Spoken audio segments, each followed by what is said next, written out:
আপনাদের পাশের আর কত প্রিন্সিপাল সাহেব? পাশের আর কত? আর মহিলা কলেজ আপনার এই কলেজের প্রতিষ্ঠা করবে? আমার পরীক্ষার্থী বেশি স্যার, ওইখানে পরীক্ষার জন্য 15 জন পাস করছে, সেই জন্য পাশের হারের সঙ্গে স্যার এটা বলা যাবে না। আমার ছাত্র বেশি, আমি কি করবো? যাক, এটা ঠিক আছে, 65% তারা পাশের হারের বিষয় এখানে আছে। বসেন।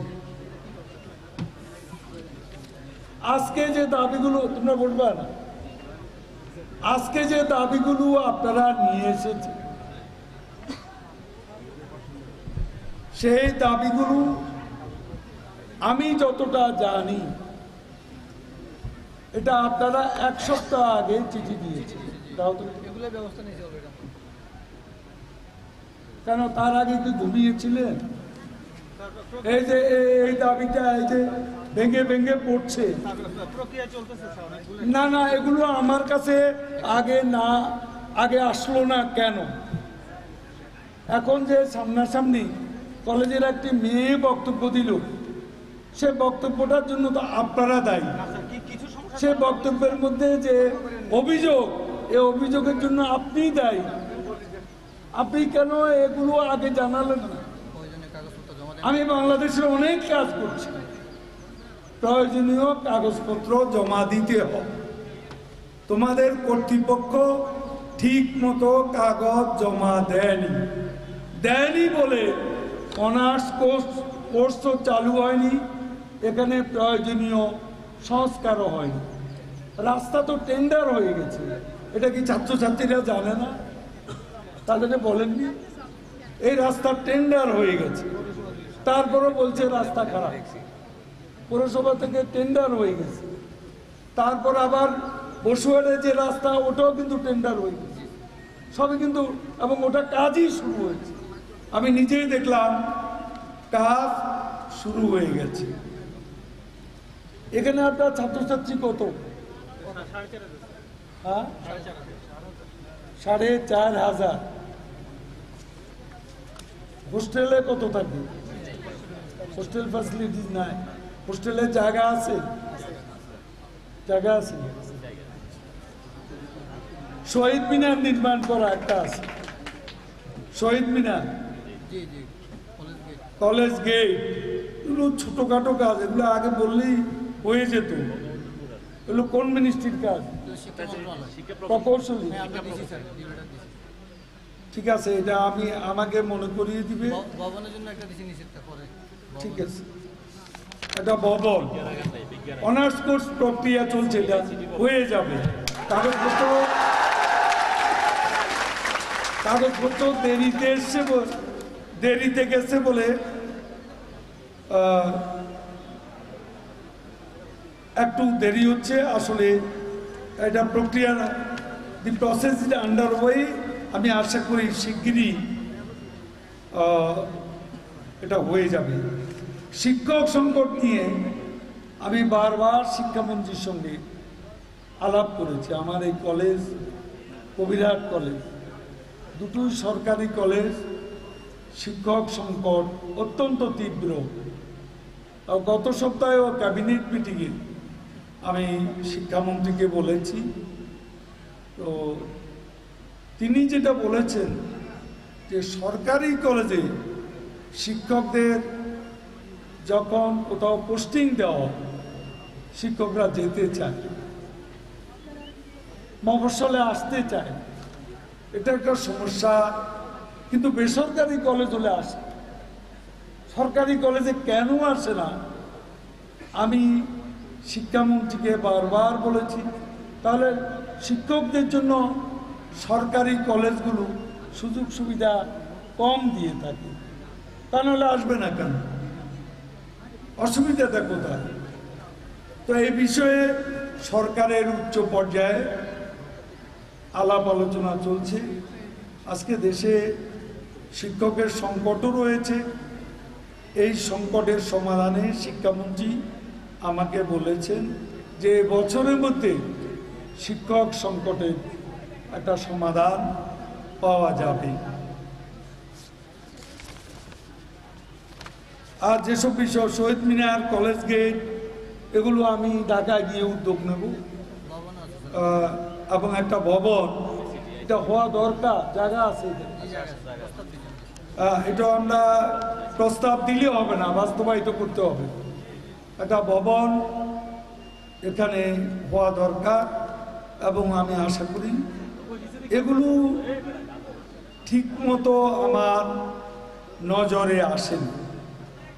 যে আমাদের সাথে মন্ত্রীর সঙ্গে যারা থাকে এলাকার তারা তাদের প্রায়োরিটি নিয়ে কথা বলে, তারা এলাকার প্রায়োরিটিটা দেখে না। প্রত্যেকেরই নিজস্ব বলয় আছে, তার প্রায়োরিটিটা নিয়ে ব্যস্ত থাকে আর মূর্তির সামনে এসে চামচাগিরি করে। এইসব চামচা লোকজন, আরে মেয়েরা ফুলের পাপড়ি দিয়েছে লেগে আসে, অসুবিধা কি? একজন আসি চামচাগিরি করে এটা সরাচ্ছে, সবারে দেখাচ্ছে আমি খুব কাছে। এসব চামচাগিরি আমি পছন্দ করি না, এগুলো করার কোনো দরকার নেই। তারপর এখানে তো দেখলাম নেতৃবৃন্দ এখানে আছেন, এই আমার বাড়ির সামনে সব বিলবোর্ড রাখার আর জায়গা নেই। কিন্তু আমি একটু মহিলা কলেজে গেলাম, সেখানে আমার প্রোগ্রাম ছিল, প্রোগ্রাম ছাড়া আমি সারপ্রাইজ গেলাম, ওখানে আওয়ামী লীগের কোনো চিহ্ন দেখলাম ওই রাস্তা, চিহ্নই নাই, সব হলো সদর রাস্তা। এখান দিয়ে মন্ত্রী যাবে, কাজে মন্ত্রীর বড় বড় ছবি এখানে দেখাতে হবে, সঙ্গে আবার যারা মন্ত্রীর সঙ্গে সৌজন্য, এই যে দেখেন এই এক ছবি, ছবিতে বঙ্গবন্ধু, তারপরে এখানে মন্ত্রী সঙ্গে আবার সৌজন্য নাম আছে। এখন যারা সৌজন্য তাদের ছবি যিনি অতিথি তার চেয়ে বড়, বিভিন্ন জায়গায় এরকম বা কাছাকাছি। আসলে লক্ষ্যটা হচ্ছে আমার প্রচার করব মন্ত্রীকে ব্যবহার করে, ঠিক কিনা? যদি সেটা না হতো তাহলে যার নাম সৌজন্যে তার ছবি আসবে কেন? কি বলে? এই প্র্যাকটিসগুলো যেন না হয়। দেখলাম তো অবস্থা আজকে, আমি কলেজের দিকে গেলাম, কোথাও একটা ছোট্ট ছবিও নেই। তারপর আবার এখানে সদর রাস্তা, বড় রাস্তার পাশে বড় বড় ছবি, সঙ্গে আবার সৌজন্য ছবি, সৌজন্য নামের সঙ্গে সৌজন্য ছবি দুটাই আছে। বিলবোর্ডের নাম থাকবে না, বিলবোর্ডের ছবি মুছে যাবে, কাগজের ছবি ছিঁড়ে যাবে, গেইটের ছবি ভেঙে যাবে, পাথরে লিখো নাম হয়ে যাবে, হৃদয়ে লিখো নাম হয়ে যাবে। হৃদয়ে নাম লেখাতে হবে কাজ করে, ভালো ব্যবহার করে, ভালো আচরণ করে, ভালো কাজ করে হৃদয়ে নাম লেখানো যাবে। বাগানের ফুল দিয়ে নেতাকে খুশি করা যাবে, জনগণ খুশি হবে না। ফুলের দরকার নেই, আমি ফুল নিতে আসিনি, আমি ফুলের মালা নিতে আসিনি, আমি মানপত্র নিতে আসিনি, আমি আপাদমস্তক ফুলের পাপড়ি দিয়ে শোভিত হতে আসিনি। আমি এসেছি এই কলেজকে দেখতে, এই কলেজের সমস্যা জানতে, এই কলেজের ছাত্রছাত্রীদের অবস্থা জানতে, তারা কেমন আছে, কি অবস্থায় আছে, পড়াশোনা কেমন হচ্ছে, এটা জানতে আমি এখানে এসেছি। আমি মালা নিতে আসিনি, মানপত্র নিতে আসিনি, বিলবোর্ডে আমার ছবি দেখতে আসিনি। আমি যখন ক্ষমতায় থাকবো না তখন এইসব ছবি আর দেখবো না। দেখবো ক্ষমতা চিরদিন থাকে না, ক্ষমতা চিরদিন থাকে না। ক্ষমতার দাপট কেউ দেখাবেন না। ক্ষমতার দাপট যারা দেখায়, ক্ষমতা চলে গেলে তাদের তখন হাজার পাওয়ারের বাতি জ্বালিয়েও খুঁজে পাওয়া যায় না। কাজেই অপকর্ম আমি পছন্দ করি না, অপকর্ম কেউ করবেন না। এই কলেজটি যারা প্রতিষ্ঠা করেছিলেন, আবু নাসের চৌধুরী, আব্দুল মালেক সাহেব, আলী ইমাম চৌধুরী, এরা বেঁচে নেই, চলে গেছেন। একদিন আমিও চলে যাব। শুধু সবাইকে বলবো, যদি কোনো কাজ করে থাকি সেটাই থেকে যাবে। আমার পূর্বসূরীদের কীর্তি কলেজ আছে, আমিও কিছু করে গেলে আমার কীর্তি থাকবে, আর কিছু থাকবে না। ধন সম্পদ থাকবে না, টাকা পয়সা থাকবে না। টাকা পয়সা যারা বানায়, সেই টাকা পয়সা তাদের বড় করতে পারে না। বড় করতে পারে কাজ, বড় করতে পারে গুণাবলী, সততা, নৈতিকতা, নৈতিক সাহস, পড়াশোনা, এগুলোই তোমাকে বাঁচিয়ে রাখবে। পড়াশোনার কোনো বিকল্প নেই। বড় হতে হলে আমি তোমাদের মাঝে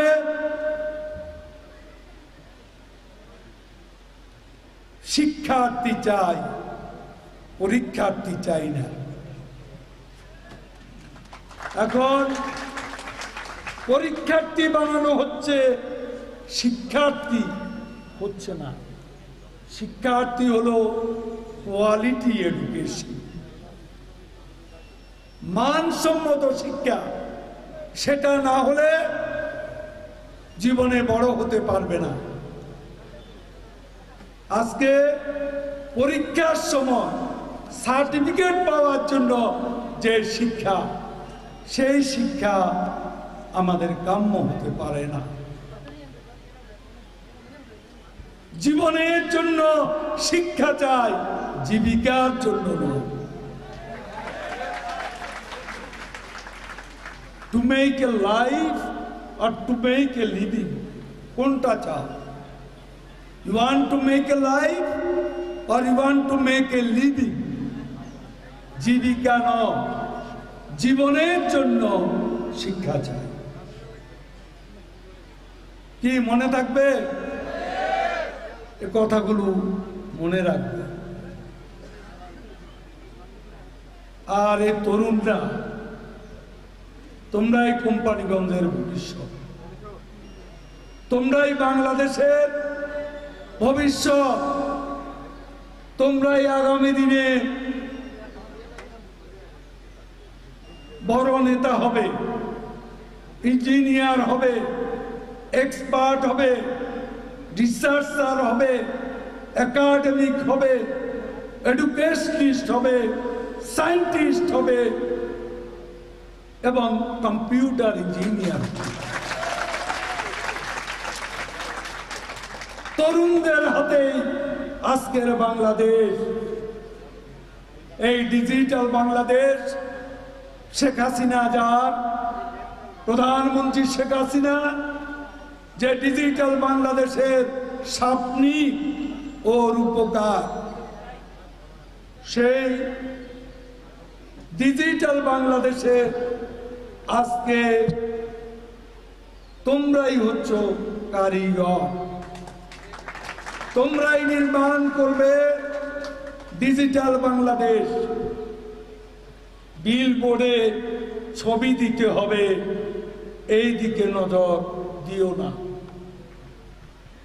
আমি যখন ছাত্রলীগের সভাপতি, তখন টেলিভিশনে আমাদের ছবি কেউ দেখেনি, ছিল না। পোস্টারেও আমাদের ছবি ছিল না। এখন স্কুল কলেজের ছাত্ররাও বিলবোর্ডের ছবি দেয়। প্রবণতাটা ভালো নয়, ওই ছবির দরকার নেই। মানুষের অন্তরে ছবি, মানুষের হৃদয়ে ছবি।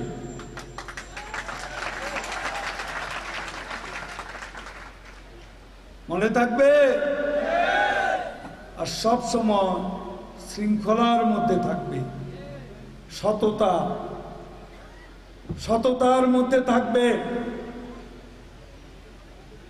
আজকে আমি আমার গ্রামের বাড়িতে আমার মার সঙ্গে দেখা করতে যাই, আমার বাবার কবর জিয়ারত করতে যাই। মসজিদের ইমাম জিয়ারতের পর আমাকে বলে, এই মসজিদের মন্ত্রীর বাড়ির সামনের মসজিদ, এই দুরবস্থা, আমরা লজ্জা পাই। এ গ্রামের অন্যান্য সব মসজিদের চেয়ে এই মসজিদ খারাপ। মসজিদ মানে অনুন্নত। তা আমি তাকে দাঁড়িয়ে জিজ্ঞেস করলাম, কোনটার অভাব আছে? মসজিদের ছাদ দিয়ে কি পানি পড়ে? ছাদ কি ঢালাই করা নেই? ভেতরে টাইলস তো, তারপরে ফ্যান, কিছু দূর পরপরে ফ্যান আছে এবং বিদ্যুৎও আছে, বাতি জ্বলছে। তারপরও বলে গ্রামের অন্যান্য মসজিদের চেয়ে এটা নিম্নমানে। আমি তাকে বললাম, আমার কিছু দূরেই আমার বাড়িতে যে ঘর, যে ঘরে আমার মা থাকে, আমার ফ্যামিলি থাকে, সেই ঘরের চেয়ে কি এ মসজিদের অবস্থা খারাপ? আমার ঘরের চেয়ে কি খারাপ? বলে না, তা না। তাহলে আল্লাহর ঘর, এই ঘরে ইমানের সৌন্দর্যটা বাড়া, মসজিদের সৌন্দর্যের দরকার নেই। এই ঘরে আমি মন্ত্রী, এমনকি আওয়ামী লীগের সেক্রেটারি হিসাবেও আমার গ্রামের ঘরে ও কবুতরের খোপের মতো আমি রাত্রি যাপন করেছি। এসপি সাহেব বলে সিকিউরিটির ব্যাপার আছে, তারপরে আমি বলছি না আমার গ্রামের বাড়িতে আমি থাকবো। কি করবে এই প্রাসাদ? আজ দুনিয়া থেকে চলে গেলে কালকে এই প্রাসাদ কই যাবে? আজকে যদি আমি মরে যাই, কালকে ধন রত্ন কে খাবে? সম্পদ কে খাবে? আমি ফেনীতে আমার একটা ঘনিষ্ঠ লোককে জানি যে প্রচুর টাকা পয়সা কামাই করেছে, বিশাল এক প্রাসাদ, সুইমিং পুল, 2-3টা সুইমিং পুল নির্মাণ করেছে, খরচ করেছে 20 কোটি টাকা। হঠাৎ একদিন খবর পেলাম সে হার্ট অ্যাটাক করে মারা গেছে। তার ঘরটা আগের দিন রেডি হয়ে গেছে, পরের দিন ঘরে সে উঠবে। ওই ঘরে এসে বসেছে, মালপত্র আনছে, হার্ট অ্যাটাক করেছে। কোথায় গেল তার সে স্বপ্ন? কাজে ধন সম্পদ টাকা পয়সা বড় নয়, বিদ্যার চেয়ে বড় সম্পদ আর কিছুই নেই। সততার চেয়ে বড় সম্পদ আর কিছুই নেই। সততাই আমার সাহস, সততাই আমার শক্তি। আমি প্রতিদিনই প্রস্তুত থাকি, মঞ্চে থাকবো না আগামীকাল, কোথায় যাব রেডি হয়ে থাকি। পতাকা ছেড়ে দিতে হবে, গাড়ি ছেড়ে দিতে হবে, সব ঠিক করে রাখি। এই জন্য মাঝে মাঝে পতাকা ছাড়াও গাড়ি নিয়ে রাস্তায় যাই, মাঝে মাঝে রাস্তায় গিয়ে রিক্সায় উঠি। অভ্যাসটা রাখি, কোন সময় কোন অবস্থা আসে বলা তো যায় না, ক্ষমতা চিরদিন থাকে না। আজকে আল্লাহ আমাকে অনেক বড় করছে। আমি একটা গ্রামের স্কুলের শিক্ষক, আমি একটা গ্রামের স্কুলের শিক্ষক। আমি আজ বাংলাদেশ সরকারের প্রথম সারির একজন মন্ত্রী, গুরুত্বপূর্ণ মন্ত্রী। আমি আজ বাংলাদেশ আওয়ামী লীগের মতো প্রতিষ্ঠানের সাধারণ সম্পাদক। আল্লাহ আমাকে এত বড় করেছে। আল্লাহ তাআলা অতি মহান, অতি মেহেরবান। আমি স্কুল শিক্ষকের ছেলে, এই গ্রামে এখানে হয়েছি মানুষ। বসুরহাট হাই স্কুল থেকে যে তরুণ পরীক্ষায় পাশ করে কলেজে ভর্তি হয়েছে, বিশ্ববিদ্যালয়ে গেছে, কলেজে গিয়ে রাজনীতির হাতে করি। আজকে আমি এই চট্টগ্রাম বিভাগে আওয়ামী লীগের সাধারণ সম্পাদক। আওয়ামী লীগের ইতিহাসে আর কেউ হতে পারে না।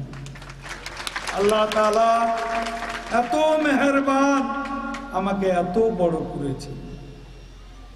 আমি যেন অহংকার, ক্ষমতার অহংকারে আমার এই পাওয়াকে আমি নষ্ট করে না দিই। আমার মধ্যে যেন দর্প না আসে, ক্ষমতার লোভ না আসে, টাকা পয়সার লোভ না আসে। নামাজ পড়ে আল্লাহর কাছে এই মোনাজাতি আমি করি। আমি জানি আমার অনেক আপন লোক এখন অচেনা হয়ে গেছে। আমি জানি আমার অনেক আত্মীয় আমার উপর অসন্তুষ্ট। আমি জানি আমার পার্টির অনেক লোক আমার উপর অখুশি। আমি এত বড় হয়েছি, এত বড় হলে আমি ধরাকে সরা জ্ঞান করতে পারি না। আমি আওয়ামী লীগের জেনারেল সেক্রেটারি, তাই বলে জোর করে আমি কাউকে ভর্তি করতে পারি না। আমি জোর করে কারো প্রমোশন দিতে পারি না। আমি জোর করে কাউকে ট্রান্সফার করতে পারি না। এটা কেউ বোঝে না। আর্মিতে আমার ছেলেকে চাকরি দিতে হবে, আমি আওয়ামী লীগ করেছি। পুলিশে আমার ছেলেকে চাকরি দিতে হবে, ছেলের যোগ্যতা নেই, ফেল করেছে, তার শরীরের আকৃতিও নিয়মের বাইরে, তবু চাকরি হলো না। ভোট দিয়েছি, মন্ত্রী সাহেব এখন বড় নেতা হয়েছেন, আমার ছেলে ভর্তি হতে পারলো না, পুলিশে চাকরি পেল না, আর্মিতে চাকরি পেল না, আমার থেকে দূরে সরে গেছে। আমি জানি আরো অনেককেই আমার হারাতে হবে। আমি জানি অনেক আপন লোক অচেনা হবে, আত্মীয় অনাত্মীয় হব। তবে আমি নীতির প্রশ্নে, নৈতিকতার প্রশ্নে, নিয়মের প্রশ্নে কোনো আপোষ, কোনো অবস্থা আমি করি। এই সারিতে অনেকেই আমার উপর খুশি না। এই যে নেতারা অনেকে খুশি না, আমরা কি পেলাম, উনি তো বড় নেতা হলে, আমি তো চামচিকা করে নেতা হই। 4.5 বছর জেলে ছিলাম জীবনে, 4.5 বছর, বছরের পর বছর ভুলিয়া এর ভেতরও ভালো রেজাল্ট করেছি, লেখালেখি করেছি। এদেশে নেতারা নিজের জীবনী লেখে না, আমি জেলে বসে জীবনী লিখেছি।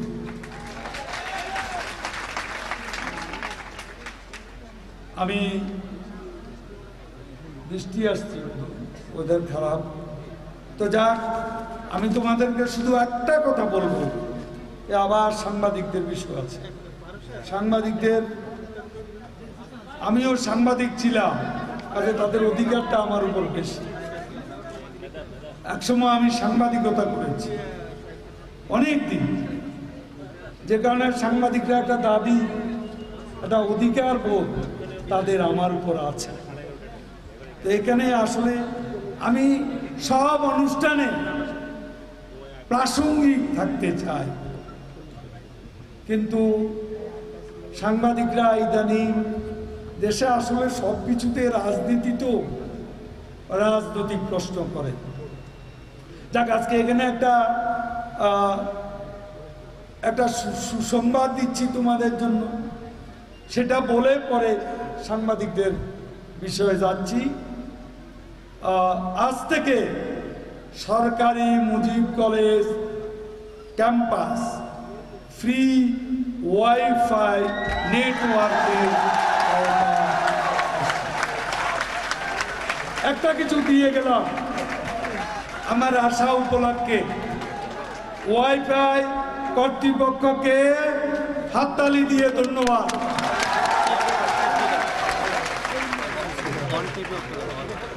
আমি উদ্বোধন করলাম ওয়াইফাই, ফ্রি ওয়াইফাই।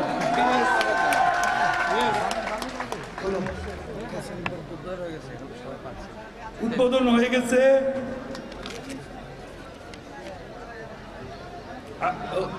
সাংবাদিকদের একটা প্রশ্ন আছে, এটা বলে আমি শেষ করব। কেউ হতাশ হবে না, সব ব্যবস্থা হবে। আমার যখন কানে এসেছে, আমি যখন সরে জমিনে, আমি আসলে দেখতে এসেছি, সমস্যাগুলো দেখতে এসেছি, এবং সেটা আমি দেখেছি। আমি আমাদের সরকারের যে আওতার মধ্যে এই কলেজের এই কলেজের যেগুলো দরকার, যেসব ফ্যাসিলিটিস, অবকাঠামো, সে ব্যাপারে আমি যত শিগগির সম্ভব আমি উদ্যোগ নেব। তোমরা আমার উপর এই আস্থা রাখতে পারো। একটা অনুরোধ করব, শুনবে সবাই? তোমরা কি জানো তোমাদের মধ্যে কেউ কি আছো যে সর্বনাশা মাদকের কবলে পড়েছ?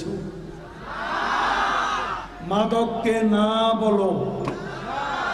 মাদক আমাদের তরুণ সমাজের একটা উল্লেখযোগ্য অংশকে আজকে ধ্বংস করে দিচ্ছে, তাদের ভবিষ্যৎকে ধ্বংস করে দিচ্ছে। আজকে ইয়াবার ছোবল থেকে তরুণ সমাজকে রক্ষা করতে দল মত নির্বিশেষে আমি সকলের প্রতি উদাত্ত আহ্বান জানাচ্ছি। এই তরুণ সমাজ আমাদের সম্পদ। মাদকের ছোবলে এই তরুণ সমাজের একটা অংশ নষ্ট হয়ে যাচ্ছে, এদেরকে রক্ষা করতে হবে। এই জন্য এখানে যদি কেউ মাদকের ব্যবসা করে, এসপি সাহেব, সে যেই হোক, এই ব্যবসায় যারাই জড়িত তাদেরকে সঙ্গে সঙ্গে গ্রেফতার করে ব্যবস্থা নিতে হবে, এবং যারা মাদক সেবন করে তাদেরকে সংশোধন করতে হবে, সংশোধন না হলে শাস্তি দিতে হবে, এর কোনো বিকল্প নেই। তোমরা আমাকে কথা দাও, তোমরা মাদক নেবে না। বলো, হাত তোলো, মাদককে না বলো, মাদককে না বলো, ইয়াবাকে না বলো, ইয়াবাকে না বলো, দুর্নীতিকে না বলো, দুর্নীতিকে না বলো, দুর্নীতিকে না বলো। আমার সঙ্গে তোমরা শপথ করেছো, এর যেন বরখেলাপ না হয়। মনে থাকবে।